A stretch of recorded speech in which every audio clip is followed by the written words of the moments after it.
ஏழை அரசு பள்ளி படிக்கிற மாணவர்கள் 2017-18 இந்த நீட் தேர்வுல 7 பேர் தான் 8 பேர் தான் தேர்ச்சி பெற்று மருத்துவர் ஆனாங்க.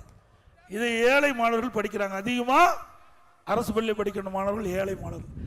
அப்படி இந்த ஏழை குடும்பத்தில் பிறந்த மாணவனுடைய கனவு மருத்துவராக வேண்டும். அதற்காக அம்மாவுடைய அரசு இன்றைக்கு ஒரு திட்டத்தை கொண்டு வந்தது. 7.5% உள்ளிட ஒதுக்கீடை கொண்டு வந்து சட்டம் இயற்றப்பட்டு அமுல்படுத்தப்பட்டு இன்றைய தினம் 2818 பேர் அரசு பள்ளியை படித்த மாணவ செல்வங்கள் இன்றைக்கு மருத்துவ கல்வி படிச்சுட்டு இருக்காங்க. இன்றைக்கு இந்த இடஒதுக்கீட்டில் இடம் கிடைச்சவங்க ஏழை குடும்பத்தை சேர்ந்தவர்கள். மருத்துவ கல்வி கட்டணம் கட்ட முடியாது.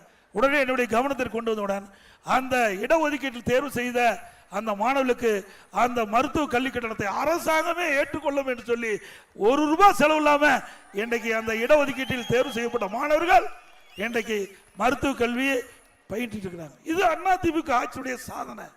எதற்காக சொல்லிட்டால் ஒரு அரசாங்கம் எப்படி செயல்பட வேண்டும் என்பதற்கு உதாரணமாக இருந்த அரசாங்கம் அதிமுக அரசாங்கம்.